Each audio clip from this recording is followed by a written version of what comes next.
वाला है जो यहाँ से घर जाएगा, यहाँ तक कोई प्रॉब्लम नहीं है। क्यों? क्योंकि सिर्फ हम ही नहीं, हमारे अपलाइन और हमारे इतने सारे एसोसिएट्स हैं यहाँ पे। ये वो काका बाबू आकर के भी यहाँ क्या बिगाड़ लेगा, सब आदमी क्लास कर देगा उसका, ये सुनो। लेकिन जब वो यहाँ से जाता है और उसके बाद वो अलग अलग तरीके का उसके मन में प्रश्न आता है, अलग अलग तरीके का सोसाइटी से फीडबैक आता है, फैमिली से रिएक्शन आता है, तब जाकर के मेन चीज स्टार्ट होता है। ये सुनो, ठीक है। तो अभी थोड़ी देर पहले मुझे रियलाइज हुआ कि अगर मैं कोशिश करता था एक पोएट भी बन सकता था, एक कवि भी बन सकता था शायद, ये सुनो। क्योंकि आप लोग जब ट्रेनिंग चल रहा था बीच में मुझे थोड़ा सा कुछ ख्याल आया और मैं एक कविता लिखा, ठीक है। मैं चाहूंगा कि आप लोगों को सुनाऊं, और वो हेलमेट जो पहनाना है उसी से कहीं ना कहीं कनेक्टेड है, ठीक है। मुझे पूरे से याद नहीं है इसलिए मैं देख करके सुनाऊंगा।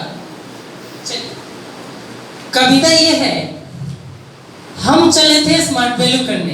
हम कहाँ चले थे? स्मार्ट वैल्यू करने। हम चले थे स्मार्ट वैल्यू करने, दिल में बड़े अरमान थे। ये सुनो, कहाँ चले थे हम चले थे स्मार्ट वैल्यू करने, दिल में बड़े अरमान थे। एक तरफ थे सारे सपने तो दूसरी तरफ पॉकेट कंगाल थे। ये सुनो, क्या था? हम चले थे स्मार्ट वैल्यू करने, दिल में बड़े अरमान थे। एक तरफ थे सारे सपने तो दूसरी तरफ पॉकेट कंगाल थे। अचानक मुलाकात काका बाबू से हो गई। ये सुनो, अचानक मुलाकात काका बाबू से हुई तो बेचारे बड़े परेशान थे। ये सुनो, बेचारे बड़े परेशान थे। उन्होंने मुझे कहा, अरे पागल है तू। उन्होंने मुझे कहा, अरे पागल है तू, हम भी कभी इसके शिकार थे। ये सुनो, ठीक है। तो जब हम यहाँ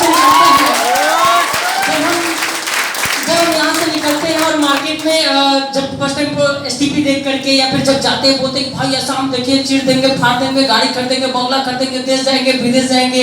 ये सुनो, वो बोलता है चीड़ी, इसमें नया क्या है, हम तो करके बैठे हुए हैं। ये सुनो, ये जो बाल जो पका है ना, धूप में सुखा करके नहीं पका है, एक्सपीरियंस लेकर के पका है, तजुर्बा लेकर के पका है। ये चेहरा पे जो झुर्रियां आया है, ये जो उम्र जो है, ये मूंछ पे जो दिख रहा है, ये सब चीज कहाँ से आया? तजुर्बा से आया है। ये सुनो, ठीक है भाई। मतलब कि सर नहीं बता रहे थे रोशन सर की बाप भी कभी बेटा था, बेटा भी कभी बाप था, ये वाला बात है कि भाई हम उम्र में तुमसे बड़े हैं, तजुर्बा में बड़े हैं, डिग्री में बड़े हैं, एक्सपीरियंस में बड़े हैं, शायद हम तुमसे बेहतर जानते हैं। ये सुनो, ठीक है। ऐसा उनको लगता है, ये गलतफहमी है उनकी, ठीक है। उसको हम लोग दूर करने के लिए तो यहाँ पे बैठे हुए हैं, ठीक है, कि उनका हर एक गलतफहमी हम क्या करेंगे?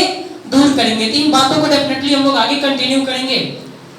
उस बातों को कंटिन्यू करने से पहले वैसे तो मुझे टॉपिक जो दिया गया है कि आफ्टर एसटीपी, मतलब जब एसटीपी खत्म हो जाता है तब उसका क्लोजिंग किस तरीके से करेंगे। ये सुनो, अपने एसटीपी का क्लोजिंग किस तरीके से करेंगे, ये चीज का टॉपिक हमको दिया गया था कि इसी टॉपिक पे मुझे बात करने हैं, ठीक है। लेकिन मैं चाहूंगा कि एक दो पॉइंट अगर हम लोग एसटीपी के शुरुआत में ही ध्यान रखें, चाहे वो इन्विटेशन के टाइम का बात हो, चाहे वो एसटीपी के दौरान का बात हो, या फिर उसके बीच के डिस्कशन का बात हो, जिसको मैं अक्सर बोलता हूँ कनेक्टिंग या कन्विंसिंग के तौर पे, ये सुनो, तो और भी ज्यादा अच्छा हो जाता है, ठीक है।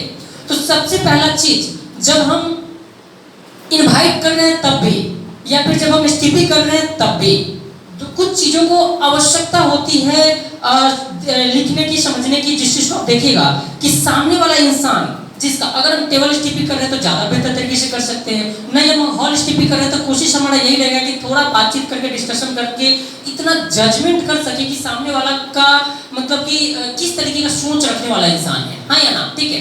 तो उसको मैंने कुछ पॉइंट्स में बांटा है।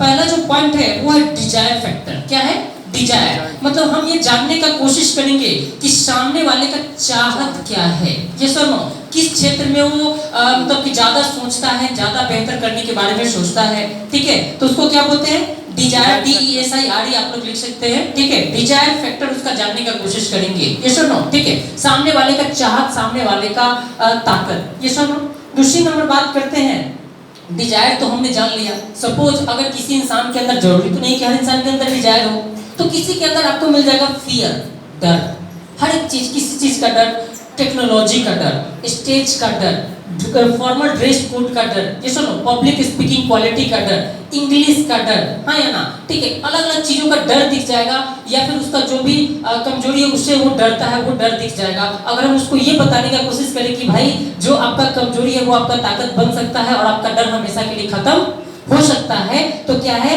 हम उसके फियर को दिखा करके भी हम क्या कर सकते हैं, इनवाइट कर सकते हैं, या फिर उसी को देखते उसके फियर को जजमेंट करते हुए हम एसटीपी में उसी चीज को ज्यादा मतलब कि हाईलाइट कर सकते हैं। ठीक है, तीसरा जो पॉइंट है वो है उसका वीकनेस, उसका कमजोरी। हम ये जरूर जानने का कोशिश करेंगे कि सामने वाले इंसान का क्या है, कमजोरी क्या है। उसकी कमजोरी को अगर हम पकड़ लिए ना, मतलब उसके नस को पकड़ लिए, हाँ या ना, और जहां जितना दबाएंगे उतना ही बेहतर तरीके से वो मतलब कि रिजल्ट हमको देगा। सोचो एक पाइप लेते हैं हम, एक सपोज एक मोटर चालू कर दिया हमने, उसको एक पाइप से कनेक्ट कर दिया और उस पाइप के माध्यम से हम लोग गाड़ी को धो रहे होते हैं या गार्डन में पानी दे रहे होते हैं, जो भी कर रहे होते हैं लाइक दिस। ठीक है, तो क्या करते हैं हम, पानी का अगर स्पीड बढ़ाना है, फोर्स बढ़ाना है, तो क्या करते हैं, उसके पाइप को क्या करते हैं, थोड़ा सा दबाते हैं मुंह को। ठीक है, जैसे ही दबाते हैं पानी दूर तक जाना शुरू हो जाता है और तेजी से निकलना शुरू हो जाता है, हाँ या ना। ठीक उसी तरीके से जब सामने वाले इंसान का जब नस पकड़ा जाए कि भाई सामने वाले का कमजोरी क्या है, तो उस पॉइंट को लेकर के आप ठोक सकते हैं उसको, और वो उस चीज को एग्री करेगा और एक्सेप्ट करने के लिए तैयार होगा कि हाँ भाई ये चीज मेरा कमजोरी है और डेफिनेटली इस प्लेटफॉर्म के माध्यम से हमको इसको दूर करना चाहिए, हाँ या ना। तो ये चीज हम देख सकते हैं। नेक्स्ट जो पॉइंट देख सकते हैं उसका स्ट्रेंथ, ताकत। ये सब उसके ताकत को, जैसे कि कल का एक उदाहरण लेते हैं। कल पीछे में एक लड़की बैठी हुई थी, आपने देखा होगा कि हर एक क्वेश्चन का वो जल्दी से हाथ उठा रही थी और बोल रही थी कि हम उसका जवाब देंगे, और दे भी रही थी बखूबी तरीके से, ये सुनो। ठीक है, तो उस लड़की ने हर एक क्वेश्चन का जवाब देने का प्रयास किया। मतलब क्या है, वो पढ़ाई लिखाई में अच्छी थी, पब्लिक स्पीकिंग क्वालिटी अच्छा था, पब्लिक फियर नहीं था, ड्रेसिंग सेंस अच्छा था, बॉडी लैंग्वेज बेहतर था, तो वो कॉन्फिडेंट थी और वो महसूस कर रही थी कि ये सारा चीज क्या है, उसका स्ट्रेंथ है, उसका ताकत है। तो उसको हम क्या रियलाइज करा सकते हैं भाई, कि जो चीज आपका ताकत है उसमें अगर और परफेक्शन लेकर के आप आ